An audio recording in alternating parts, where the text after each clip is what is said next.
Hello my lovely students, so today we will discuss about the difference between double salts and the complex salts. These complex salts are also known as the coordinate complex. Okay, so double salt and coordinate जो complex यानी कि complex salt होता है उसमें एक चीज़ तो common रहती है क्या कि ये जो double salt and coordinate complex जो salt है उसमें आपका ये salt कैसे बना है by the two simple salts, मतलब दो simple salts थे वो आपके join करे combine करे उससे आपको ये डबल सॉल्ट भी मिलता है एंड कॉम्प्लेक्स सॉल्ट भी मिलता है। यानी कि जो ये कॉम्प्लेक्स सॉल्ट है वो कोई एक सिंगल सॉल्ट नहीं है, यानी कि इसमें आपके दो सॉल्ट मिक्स करे जाते हैं तो आपको ये बनता है। और इसमें भी डबल सॉल्ट क्या हुआ, डबल से ही नेम पता चल रहा है कि आपके पास टू सिंपल सॉल्ट्स को अगर इक्वल प्रोपोर्शन में डाला जाए तो आपके पास डबल सॉल्ट मिलते हैं। तो देखो कोऑर्डिनेट जो कॉम्प्लेक्स सॉल्ट है वो आप ध्यान में रखो, ये क्या है, ये बेसिकली ऐसा सॉल्ट है जिसमें आपके कोऑर्डिनेट कॉम्प्लेक्स आते हैं यानी कि कोऑर्डिनेशन कंपाउंड्स आते हैं। तो डबल सॉल्ट एंड इसमें डिफरेंस क्या होता है, सबसे पहले तो डबल सॉल्ट का क्या है आपका, double salt they usually contain two simple salts in equimolar proportion. मतलब ये डबल सॉल्ट जो है, देखो सिंगल सॉल्ट क्या होता है, जैसे NaCl है वो सिंगल ही कंपाउंड है आपका NaCl सोडियम क्लोराइड। तो डबल सॉल्ट क्या होता है, ये ऐसे सॉल्ट्स होते हैं जो कि आपके दो सिंपल जो सॉल्ट्स होते हैं उनको अगर इक्विमोलर प्रोपोर्शन यानी कि इक्वल अमाउंट में दोनों को लिया जाए तो आपके पास ये बनते हैं डबल सॉल्ट। जैसे कि आपको तीनों एग्जांपल ये लर्न करने हैं, that is the carnallite, Mohr salt and potash alum या सिंपली पोटाश भी कहा जाता है। तो कार्नेलाइट क्या हो जाएगा, कार्नेलाइट आपका होता है KCl MgCl2 dot 6 water of आपके हाइड्रेशन हो गए, मतलब 6 मॉलिक्यूल ऑफ वाटर हो गया।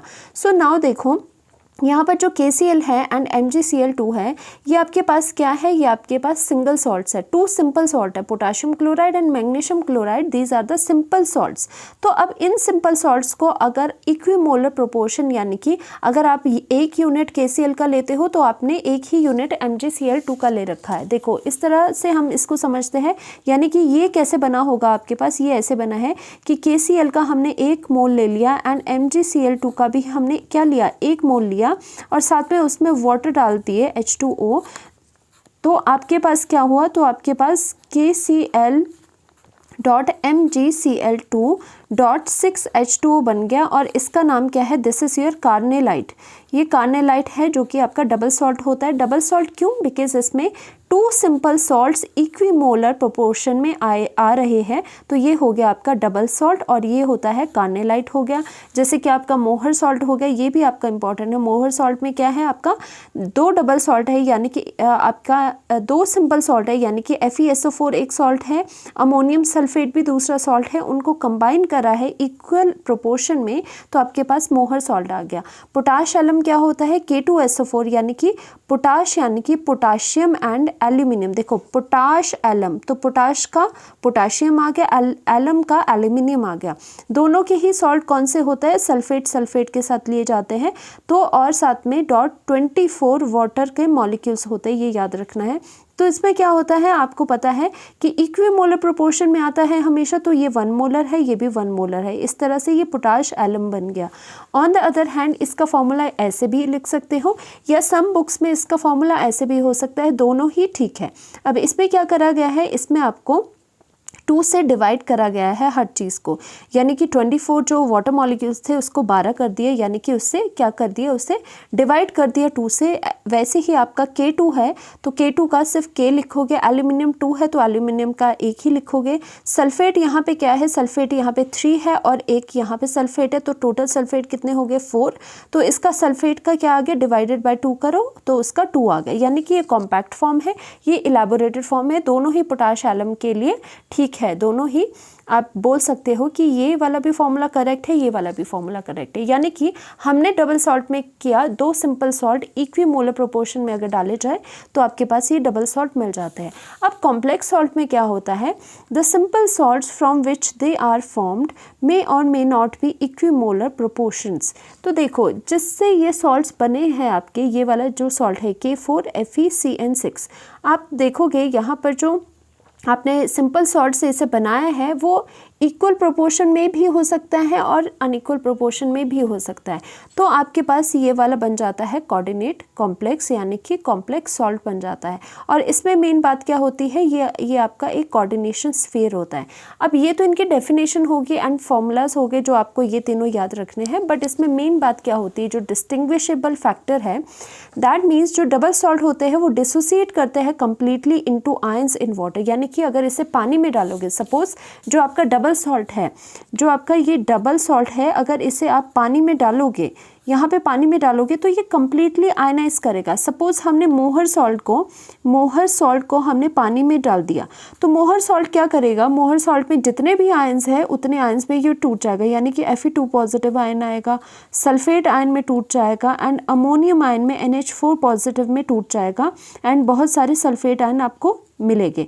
तो दैट मीन्स जो ये डबल सॉल्ट होते हैं वो इजीली क्या करते हैं, आयनाइज करते हैं।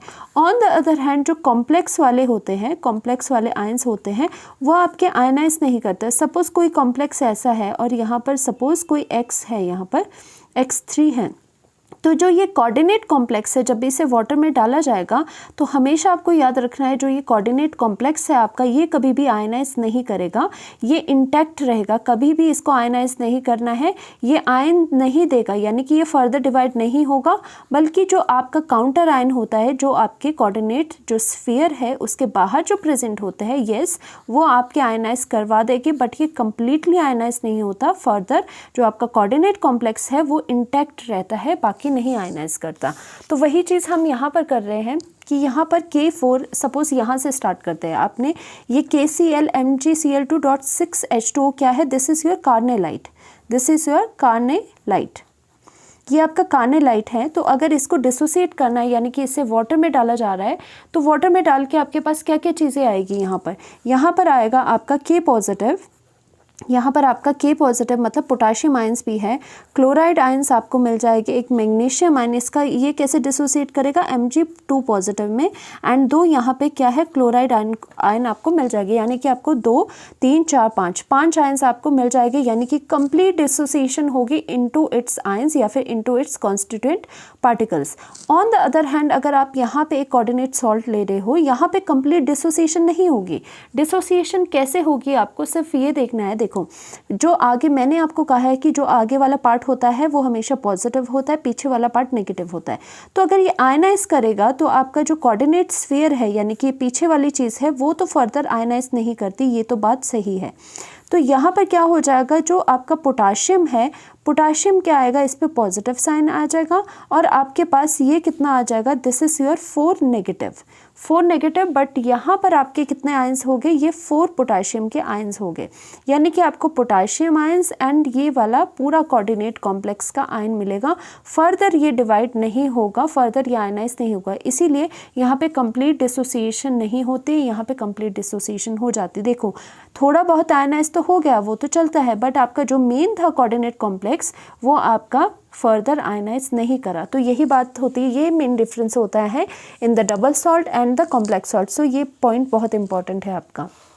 और इसी के बेसिस में और क्या पॉइंट्स बनते हैं, a double salt loses its identity in the solution. Obvious सी बात है कि अगर आपका ये कार्नेलाइट है, जो आपका ये वाटर में डाल रहे हो, इससे ये डिसोसिएट करेगा, तो आपका ये जो डबल सॉल्ट है it loses its identity in the solution, यानी कि अगर इसे सॉल्यूशन में डाला जाएगा तो ये अपनी आइडेंटिटी को ही लूज़ कर देगा, बिकॉज ये पूरा का पूरा डिसोसिएट कर जाएगा आयंस में, ये बचेगा ही नहीं, जो ये था पहले वो नहीं बचेगा, ये कम्प्लीटली डिसोसिएट कर जाएगा।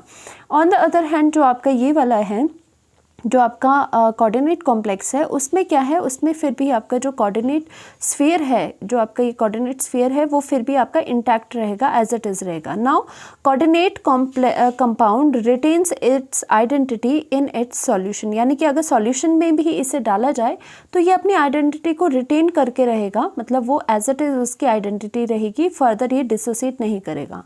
Next is These are ionic compounds and do not contain any coordinate bond। देखो जो ये आयंस, जो ये आपका पूरा कॉम्प्लेक्स है, इसमें K और Cl के बीच में कौन से आयंस है, कौन सा बॉन्ड है, आपका आयनिक बॉन्ड है, क्योंकि इलेक्ट्रॉन जो आपका हो रहा है वो ट्रांसफर से बन रहा है। जैसे KCl है, KCl कैसे होता है, उसमें K positive and Cl negative ions होते हैं। वो क्या होता है कि उसमें ट्रांसफ़र ऑफ इलेक्ट्रॉन की वजह से ये आपका KCl बनता है। एंड KCl में यहाँ पर जो आपका बॉन्ड है ये वाला कौन सा है, this is your ionic. Because ये आयनिक बॉन्ड क्यों है, क्योंकि ये कैसे बन रहा है, ट्रांसफ़र ऑफ इलेक्ट्रॉन से बन रहा है।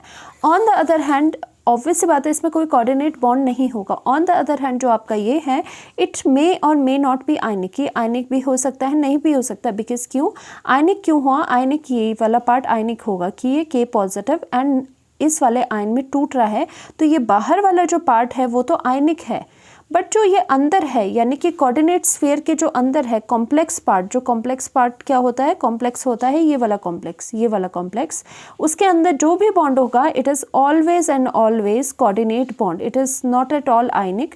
यानी कि कॉम्प्लेक्स के अंदर की बात जो अगर करें तो हमेशा कोऑर्डिनेट बॉन्ड होते हैं इसमें। बाहर it can be ionic bond, but अंदर जो कॉम्प्लेक्स के अंदर होगा it is always a coordinate bond. तो ये बात हो गई इसकी। एंड लास्ट में ये होता है कि they exist only in solid state, in aqueous solution they dissociate completely into ions. देखो ये क्या है, जो आपके डबल सॉल्ट है, ऑब्वियस सी बात है ये सॉलिड स्टेट में भी एग्जिस्ट करते हैं, बट अगर इन्हें एक्वस यानी कि पानी में डाला जाए तो ये एज इट इज़ एग्जिस्ट नहीं करते, ये अपनी आइडेंटिटी लूज कर देते हैं, यानी कि they dissociate completely into the ions. अगर ये डिसोसिएट कर जाएगी कम्प्लीटली इनटू द आयंस तो क्या होगा, ऑब्वियसली इनकी आइडेंटिटी एज इट इज़ नहीं रहेगी, ये बिखर जाएंगे। ऑन द अदर हैंड जो आपका ये कॉम्प्लेक्स सॉल्ट है, they exist in solid, obvious सी बात है ये सॉलिड स्टेट में तो एग्जिस्ट करेंगे, as well as in the aqueous solution, जो एक्वस सॉल्यूशन है उसमें भी ये एग्जिस्ट करेगी। यानी कि इसे पानी में भी डाल दो तो ये कम्प्लीटली आयनाइज नहीं करते हैं, सो दैट मीन्स इनकी आइडेंटिटी फिर भी इंटैक्ट रहती है in aqueous solution. That means ये एग्जिस्ट दोनों में करते हैं, सॉलिड स्टेट में भी एंड आपके एक्वस सॉल्यूशन में भी, because they do not dissociate completely. Because ये डिसोसिएट कम्प्लीटली अगर नहीं करेंगे तो ये एक्वस सॉल्यूशन यानी कि पानी में भी आपके रहेंगे। सो बेसिकली जो डिफरेंस था डबल सॉल्ट एंड आपका कॉम्प्लेक्स सॉल्ट का, बेसिकली वो यही था कि डबल सॉल्ट कम्प्लीटली आयनाइज हो जाता है in the solution. On the other hand complex salts जो होते हैं वो कम्प्लीटली डिसोसिएट नहीं होते हैं, खासकर जो इसका कॉम्प्लेक्स होता है, जो ये कॉम्प्लेक्स होता है ये डिसोसिएट नहीं करता फर्दर, और इसमें कोऑर्डिनेट बॉन्ड्स होते हैं और इसमें मेनली आयनिक बॉन्ड्स होते हैं। तो यही डिफरेंस था double salt and complex salt का, और आपको ये तीनों याद करने हैं। Thank you so much, to like and subscribe.